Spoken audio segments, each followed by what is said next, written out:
Good afternoon. Can you please introduce yourself and tell us a little bit about your nonprofit origin story? Sure. So I'm Mike Esposito. I am the founder of Mike Esposito Fundraising, a nonprofit fundraising consultancy. I started in fundraising over 10 years ago, kind of starting out with more like volunteer roles, peer to peer fundraising, and just really loved working with nonprofits and seeing the impact of how fundraising kind of translates to more capacity for organizations to take on more programming and grow their impact in so many different ways.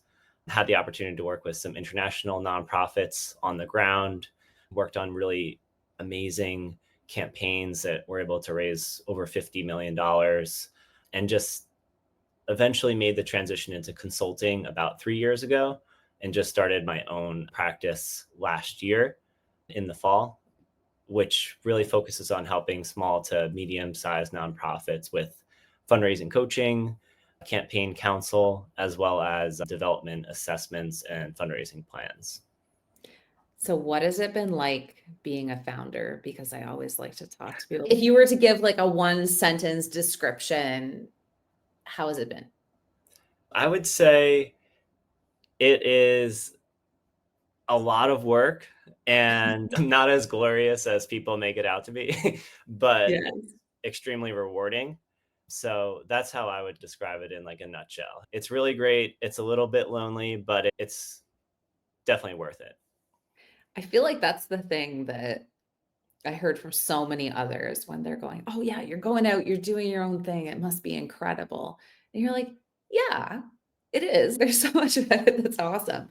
But it's also overwhelming and everything comes back to you. And the loneliness piece, I totally feel that. And big change up for me has been since last September, having a little bit more of a team feel and bringing in people like yourself for the partners and these other additional discussions. LinkedIn, all of a sudden you need those outlets because there's a lot of the time that you are doing the work by yourself. Exactly. Yeah. 100%. So you've been in the sector for quite a while. What would you say is your favorite thing about working in the nonprofit space? Yeah. So this is funny that you posted this earlier today, but you made a post earlier today that I thought was incredible because it connected fishing and doing Yes. puzzles to the like nonprofit work and community building. And I really love that because I really like fishing and I like puzzles as well. And didn't even think that connection of just having patience and having persistence with those activities is in some ways, I think what can drop some people to fundraising and community building and nonprofit work.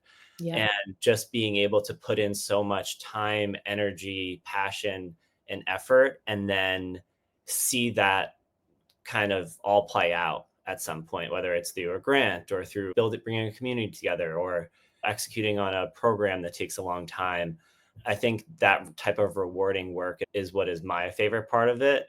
And being able to see that in fundraising and fundraising consulting is definitely a big part of the work for me. And particularly with working with client organizations, being able to feel like you're kind of a small part of the end product is definitely inspiring and what keeps me coming back for more. It's exciting to be part of the wins, right? Like, even when they're not directly yours, and I think that's why I enjoy community building so much because even whatever is happening in the nonprofit hive community is super exciting, but also watching the people who are part of the community building their own communities, getting to watch their engagement. That's one of, as a fan of LinkedIn, I love seeing what people are up to and seeing it in real time too, because that's the hard part I find with the marketing background, newsletters.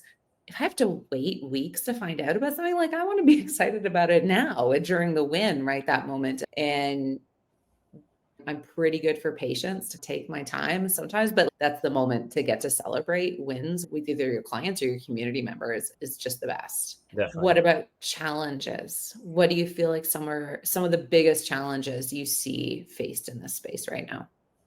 Yeah, today I feel like a lot of the challenges, particularly with US based nonprofits, is kind of tied to the current administration and changes that are coming through that are affecting nonprofits on a daily basis in just so many different ways. I feel like I hear about it almost hourly sometimes with some of the clients that I'm working with, and especially with prospective clients as well, how it's affecting their budgets, how it's affecting how they think about the work, how they plan. And then I think another piece too is that is challenging is this idea of like tradition versus innovation. And this is something I actually Mm. posted about earlier today on LinkedIn. And sometimes organizations will get stuck in this, we've always done it this way type way of thinking. And it can be really hard to shift to new and innovative strategies if that's always the way you're looking at the work and the processes and the tech that you're using. And so I think for me, I know it's being able to bring like creative and new ways of approaching the work to challenge some of those older traditional ways that sometimes hold organizations back. This is maybe more relevant to the work you're doing now, but are you seeing people who want fundraising coaching primarily they're new to the sector, or have they been in the sector a long time and they're looking for those new ways of potentially being or doing? Yeah, I found kind of a mix. So for some, it's newer organizations. A lot of the times, it's executive directors who may not have a fundraising background. And then other times I'm finding it's we want this coaching before we get into this corporate sponsorship strategy that's tied to this big event that we've got coming up. So it's very specific to a campaign or an appeal versus a broader strategy. So a mix actually of different types of organizations, different types of leaders, and using the coaching for different outcomes. And you've been involved with AFP for Mm. quite a long time and the Young Nonprofit Professionals Network, right? Or the with the fundraisers. Is that correct? I'm trying to remember. I feel like we've talked about this in the past. Yeah, so it's the Emerging Leaders Network of part of Nice. AFP, and as well as a mentorship group and the sponsorship committee for Fundraising Day New York, which is the big conference in New York that we hold. That's awesome. And how are you seeing those groups come up against some of the challenges in the current fundraising landscape? Because I feel like things have always been a little bit all over the place for marketing in nonprofit. Either people get it and they're really jazzed and they spend money on it, or they don't at all. But fundraising is kind of one of those core components that has always been a part of the nonprofit sector. And it feels like it's under fire more than some other areas of the work. Yeah, definitely. And particularly for Fundraising Day New York, the conference, we were a little bit nervous going into it this year because we thought that there may be cuts to professional development stipends and challenges just tied to getting people in the room for the Yeah. conference. We did start seeing that in the beginning, and we were able to combat it by offering some reduced pricing, scholarship initiatives, and things like that. But definitely see it affecting those groups as well and conferences as well. And I think that was also a big reason why we made shifts to the programming of the conference as well to address that, hey, like this is a really turbulent time right now. This is the time to be hearing from experts in the space on how they navigated economic uncertainty, political uncertainty in the past, and how you should approach the work today after hearing from these leaders. So I definitely think that we saw how the new administration had changed things, and we made sure that we addressed it in the programming and the pricing and the scholarships and the way we marketed it as well. So yeah. That's super thoughtful. I love that because I think we need those spaces for community, for open conversations, for brainstorming, I think, even together, right? In some sort of meaningful way. And that can be really hard to do in an online format without the right people, without the right facilitator. It's really hard to get to those deeper conversations. Exactly. So I love you've been a member of the Nonprofit Hive for a while now, and I had 2 questions kind of relating to that, but peer groups, you were talking about mentorship in the fundraising community, but how has peer support factored into your nonprofit journey in general, but maybe even now as a newer minted consultant founder, how does peer support work for you? Yeah, so I think that peer support, particularly, like, I think the Hive is great at being able to connect you with not only consultants in the space, but with people who are working for nonprofits, people who are working on the tech side, all different sides of the work. And I feel like sometimes this work can be lonely, and to be able to have a support network that's not only in your zip code, but also globally, I feel is so reassuring in so many different ways, and allows you to show up to the work more confidently and just more effectively. I've found peer networks to be really helpful with testing new ideas that I haven't really brought to the market yet, to brainstorm solutions to challenges that are things that maybe you don't want to talk about to your colleagues or to your clients, and just to be able to have a person there that is willing to offer some quick feedback, I think is really helpful. And I think the last thing is being able to offer connections. Hey, I hear you're struggling with this. I know someone who can help, who can really help you, or can maybe provide you with a little bit more support in that particular area, and be able to offer that connection right away through LinkedIn or email. I think that's where I've really seen it as helpful. I have absolutely heard from other people about you doing this, Mike, just a heads up. And this is the thing, right? We all have, and not that I want to dive down too far down this hole, but we all do have our personal brand to some extent, right? Especially as we start getting out there. And I think there's a huge value in this sector for making peer networks for lots of reasons. A, the number of times I've seen grants come up that are not really perfect for a particular group, but I'll think in my mind, oh my goodness, this is a specifically Indigenous led initiative grant. I love being able to jump in my LinkedIn and go, oh my goodness, have you seen this?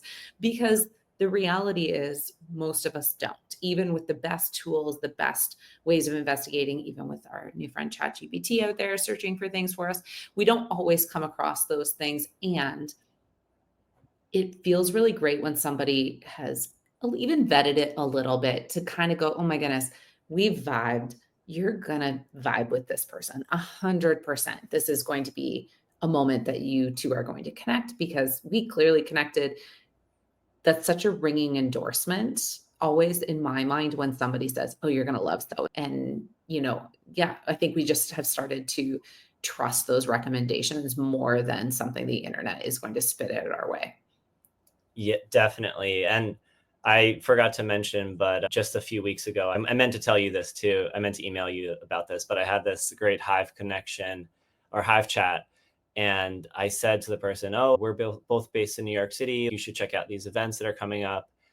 And then they came to the next event, and I met them No in way. person. And then I connected them with a few, like at least two or three people in the space, because they were looking for new roles and fundraising. And it was just for me, because I feel like a lot of times I get matched with people outside of New York, I got to actually meet the person in real life and then maintain that connection. And I just feel like that's so cool and is unlike any other group that I've been a part of.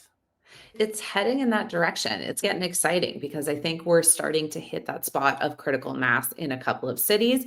Although recently I was able to connect to Texas based Hive members who I wasn't sure how close it was. Texas is enormous, right? So all I can see is, oh, they're both in Texas. You don't know, but they didn't know each other. And I thought, well, this is great. Here's two people. They're both in fundraising similarly, which is definitely our overrepresented section. There's a lot more fundraisers. I don't know if they're more social or why that happens, but and they plan to get together for coffee, right? And if that's what happens during your Hive chat instead, two people get together. We've had two people in New Zealand meet up for a beer before instead, which they only live 2 hours apart. So they were like, oh, we just got together for a beer. And they sent a picture.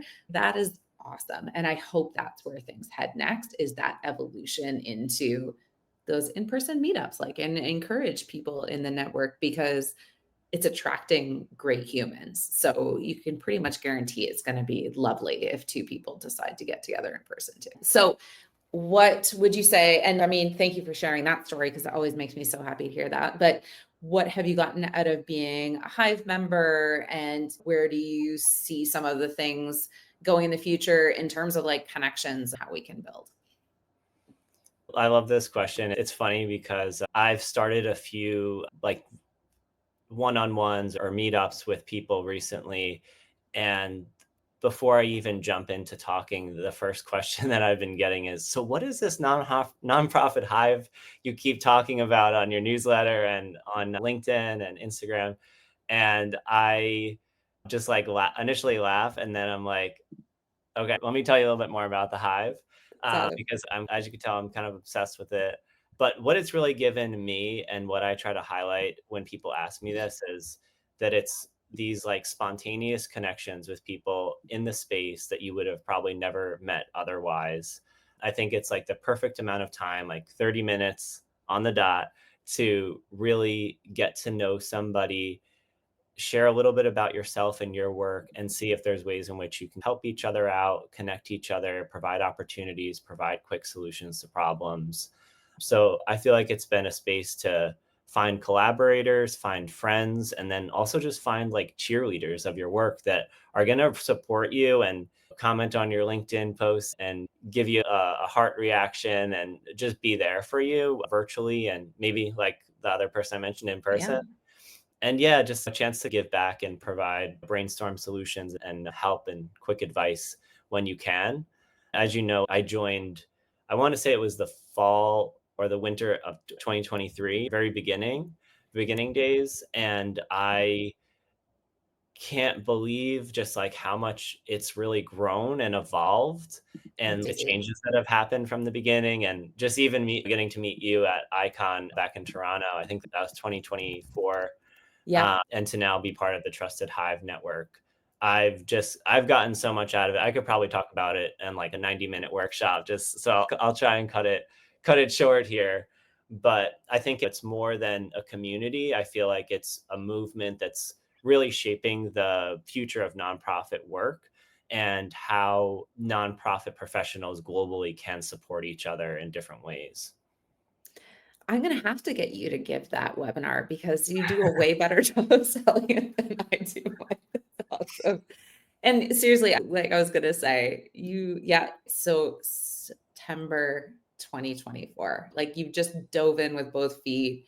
I've got you, you've had 28 conversations, which Oh, is wow. crazy and awesome, and definitely puts you in like that top tier of involvement. And just really thankful. I always feel like you're someone who can give me feedback, who is I can throw anybody at you in a chat, and I'm always just like, oh yeah, Mike's going to be great. It's going to be awesome. And that is a skill set. You're very generous with the knowledge that you've gained. And so I think that's always great. And you've been a past sponsor too. So, all the things you've gotten involved in all the ways, which is really exciting. And how best can people get in touch with you, follow up with you if they'd like to connect? I'd say just shoot me a message on LinkedIn. You can go to my website, Mike Esposito, CFRE.com. I also have MikeEsposito.com now, which took me a while Nice. to get. It's a popular one. I know it's a popular one, and I wasn't willing to pay the initial price, but somehow I guess the person forgot about they owned it, so I got it. Nice. That's awesome. Again, perseverance, waiting, patience. Yep. That's um, great. but yeah, so just the contact button on my website, or just DMing on LinkedIn. I'm pretty active on LinkedIn, as you know, Tasha. That's awesome. And yeah, but just super grateful to be part of this community and be able to support in any way I can. That's great. Thanks so much for doing this with me, Mike. Yeah, anytime.